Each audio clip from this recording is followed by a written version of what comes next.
Julian Köpke. D'accord, peut-être que ce nom ne vous dit pas grand-chose, mais son histoire, elle, est digne d'un film d'aventure. Julian Margaret Beat Köpke est une biologiste germano-péruvienne née le 10 octobre 1954 à Lima, au Pérou. Le 24 décembre 1971, la veille de Noël, Julian, à cette époque âgée de 17 ans, prend un avion avec sa mère qui part de Lima et qui atterrit vers Pucallpa afin de rejoindre son père. Sauf que l'avion atterrira, mais pas à Pucallpa. Alors que l'avion volait, un orage violent sévit. L'avion se disloqua et fit une chute de 3200 mètres.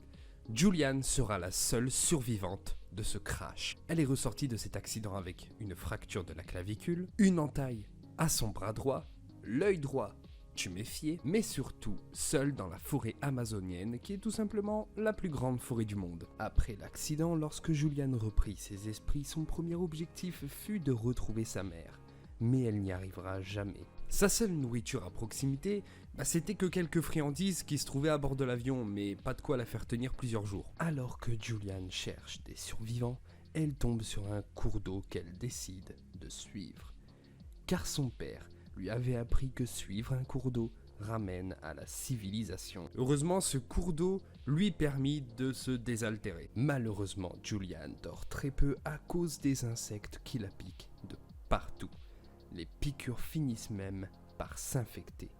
Au bout de 9 jours de survie, Julian croise un canoë amarré à côté d'un abri. Elle trouve de l'essence près de ce fameux canoë et décide d'en mettre sur son bras afin de faire fuir les insectes qui la dévoraient.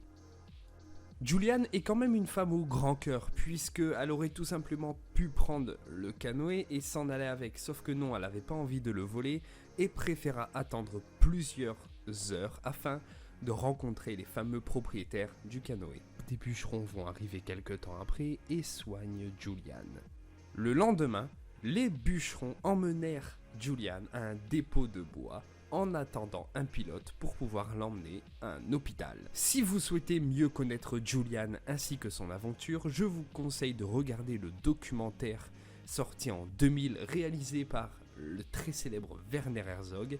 Ce documentaire s'appelle Les ailes de l'espoir. Dans ce documentaire, Julian raconte elle-même son aventure. De nos jours, Julian Köpke habite en Allemagne où elle exerce le métier de biologiste, tout comme ses parents.